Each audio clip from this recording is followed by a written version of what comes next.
Hi, I'm Dixie, and I did YouTube 101 at AAM's meeting in Minneapolis, and a lot of people told me that they couldn't make the session, so I thought that I'd upload it onto YouTube. I got onto this subject because I did an internship, and they asked me to look at Kickstarter.com, a microfunding website. Kickstarter.com kept talking about how important video was to talk to potential funders. This and my previous experience with YouTube, I've been watching YouTube for about a year since then, led me to think that YouTube might actually be the key to online fundraising. And unfortunately what I found was that museums don't have enough subscribers to be able to do things like fundraise online. That's what this presentation is about, teaching museums about the culture of YouTube so that they can improve their channels, gain more subscribers, and eventually use their channels to do things like fundraising, marketing, merchandising. So I've uploaded the presentation here. It's the slides that I used. I added a few slides. If you did see the presentation, it is a little bit different. And I hope that you learned something. And if you have any questions, my contact details are at the end of the presentation. Thanks! So the first thing to look at is how museums are currently using YouTube. Museums often upload lectures full length, and while it's a good resource for museums to have, it's not the way to get subscribers because most YouTube videos are 5 minutes and under, or 4 minutes and under is often better. So it's a good resource, but a bit too long for an average YouTube video. Museums also upload formal interviews with staff and experts. If you'll notice, Time Murray is looking off camera towards the person asking the question. On YouTube, people generally stare directly at the camera, so they're talking to the viewers themselves. Also, Time Murray is a very funny person if you saw him on Dancing with the Stars, but this interview doesn't allow that to shine through. So less formality on a YouTube interview is better. Museums also upload documentary-style videos showing behind-the-scenes museum work. They also upload artifacts showcased formally, often with the curator talking about the artifact, or a close-up of the artifact with music playing. They do updates on current scholarship. This is a summary of an article using pictures and captions. Museums also do YouTube contests. The Guggenheim did a very popular one where they used YouTube videos as art in an exhibition. But in general, museums don't get much feedback from contests because they don't have that many subscribers. But once you do get subscribers, it is a good way to invite your viewers to interact. So let's contrast how museums use YouTube with the actual culture of YouTube. YouTube culture is one of informality. Here 3 friends are getting together, they're in their pajamas, they just decided to freestyle about spam. So you feel like you're involved in a part of their life. Humor also plays a big role in YouTube. This is Ray William Johnson. He's the top subscribed YouTuber at the moment.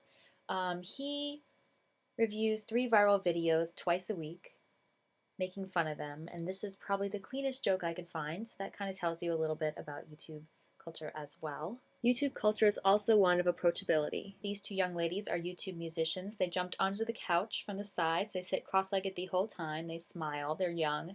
They're someone I could approach in the street. It's also one of creativity. This 4-second video took this YouTuber hours to make, and the viewers appreciate it if you see the comments, because it's really cool. Another example of creativity is Freddie Wong, Freddie W. He's possibly the fastest rising YouTube star. He got over 1 million subscribers in a year. And this is because not only is he very creative, he uses computer animation in his videos, but he also has tapped into the gaming culture of YouTube. Gaming is a very influential part of YouTube as well. Music plays a huge role in YouTube culture. Covers of music and original music. In this cover, 3 YouTubers got together to do a Nelly song. It's very, very popular if you look at the view count. And because it is a Nelly song, you can see under the likes and dislikes where Nelly is going to be near you in his tours. This is an example of original music. This YouTube video took 2 years to make. It uses stop motion photography and the jelly bean background changes constantly. Now the fact that Kina Grannis took 2 years to create this video shows how much she respects her viewers. Once again, in marketing, you can see under likes and dislikes where she is going to be near you in the future. Interactivity is big. This is a game, truth or fail. You get a video question, you choose one of the answers, it links you to another video that tells you whether you got it right or wrong, and you get the next question. It goes on for about 5 questions. This is one of my favorite parts of YouTube, the community of the YouTubers themselves. This is a video where they're just hanging out, playing kickball, having a picnic together in their free time.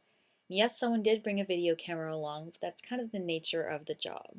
There's also the community of the viewers themselves. By watching the same videos, you automatically have something in common. You have shared experiences, you have inside jokes, you're people that get it. You're a community. So how do YouTubers interact with viewers? They invite comments. Here Karen Cavett is asking her viewers what were your New Year's resolutions. She doesn't have that many subscribers, but she does get quite a few comments relative to her subscriber rate, and that's because she's asking for specific comments. They also respond to comments. This is John Green of the Vlogbrothers. He is the best-selling author of The Fault in Our Stars. He is answering the question, Argyle? Double yes. They often use props, they make it interesting, they ask and answer the question to the camera.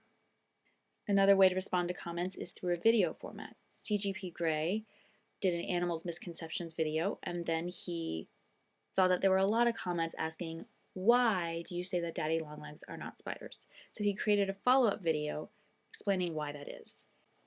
They also ask for challenges.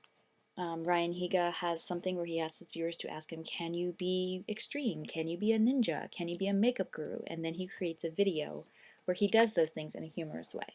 Charlie Is So Cool Like has his viewers challenge him to do things like dye his hair red, eat weird things, or learn new skills like balloon animals.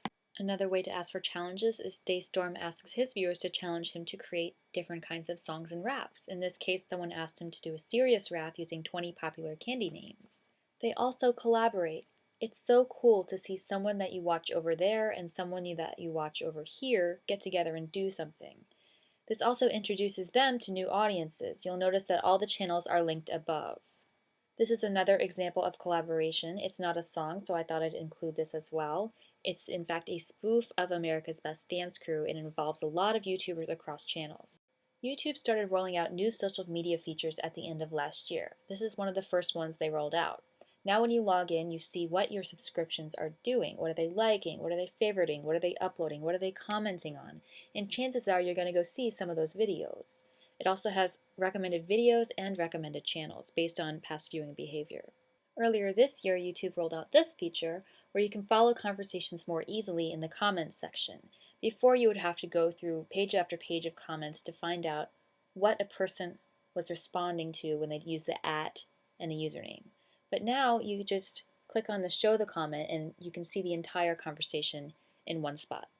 Keeping the culture of YouTube in mind, my suggestion for museums is that they vlog. Vlogs are the most commented on, liked, and discussed videos on YouTube. Not necessarily the most watched, but they have the most interaction, which is something museums are always looking for. Another reason for suggesting vlogging is because I ran across a lot of quotes like this one when I was doing my research. And it makes a lot of sense because right now, talking to a museum on Facebook and Twitter is like talking to a building or an idea. You have no idea who it is that you're talking to. If you put a vlogger in front of your museum, then you give people someone to talk to instead of something. If you look at this list of most subscribed channels, you'll see that a majority of them are vloggers of some sort. There are also gamers, weaponry channels, a couple of corporate channels, but mainly it's vloggers. And if you look at the green row, you'll see that these YouTubers often make more subscribers in a day than some museums have after being on YouTube for years. Now, vlogs can be a variety of things, but I'm going to focus on the educational topic ones because I feel that's what museums will be using most. You can do lectures with graphics. This is a lecture on the French Revolution, and what he's saying is serious, informal, but serious. And it's the graphic that is causing people to laugh. It's bringing the humor involved. Also, PWNED, pwned, is gamer speak. I said before that gamers are a big part of YouTube culture, and their sayings come into a lot of different videos, even ones that have nothing to do with gaming. You can also have graphics with a voiceover. In this case, one well-off person in the US consumes as many goods as that many people in sub-Saharan Africa. Another version of graphics, this is also a voiceover, this time with pictures. He's telling us that lemmings are not suicidal, and it's the graphic that brings the humor again. You can use animation. This is Caesar's head rolling across the floor. Though there is so much more to this video than animation, so definitely check it out. You can use lectures with illustrations. Vi Hart usually uses doodles to teach math concepts. In this case, she's using an actual fraction, so she's doodling around it to make it more interesting. This is another example of lectures with illustrations, and much the same concept as Vi Hart. He films himself drawing and then does a voiceover over the sped up footage. You can do lectures with real objects. This is Vi Hart again. She's explaining how the spirals on natural objects match Fibonacci numbers, and because it's a complicated concept, she used 3 videos to get it done. You can do lectures with demonstrations. This is Charlie Is So Cool Like, Fun Science. He's showing low notes and high notes. Another example of lectures with demonstrations. This one's a little more active. He had to film himself running to show how light squishes up in front of someone and stretches out behind them. You can also teach through original songs. This is a song about quarks, and if you watched the community video earlier, then you saw hundreds of people singing this song. You can teach with song parodies. This is someone using Kesha's We Are Who We Are to teach about extraterrestrial life. It is a little bit cheesy, so a museum might instead want to teach with a song parody like this. This is a very high quality parody of Lady Gaga's Bad Romance, and if you know the women's suffrage movement, you can follow the story throughout the song. And they also created corresponding lesson plans. Once you have your style figured out, you have to structure your channel properly. It's common to have a different channel per type of video, a new video once or twice a week. Quality should be high, and you should also link to other social media. Ray William Johnson's most subscribed channel is his viral video channel. He also does vlogging about his life and animated music videos. If people are interested in everything he does, they can subscribe to every channel. If not, they can just subscribe to the ones they want to. Here's another example using the Vlogbrothers. They have their main channel, their Truth or Fail game channel, Hank Games, where they do video games and talk over them, and then their longer style lecture channels. Now when I'm talking about museums, I'm talking more along the lines of types of videos you do. If you're going to upload lectures, have a lecture channel. If you're going to do smaller kinds of videos, then have a channel for those as well. Here's an example of linking to other social media using the second most subscribed YouTuber. Ryan's social media is linked on the right side of his YouTube page. He has over 600,000 followers on Twitter and over 750,000 followers on Facebook.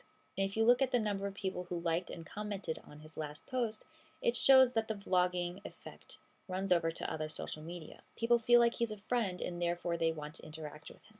Ray William Johnson's social media is linked at the top of his YouTube page. He has almost 800,000 followers on Google+, which is unheard of. He has over 900,000 followers on Twitter and over 3 million followers on Facebook. And here's what he does.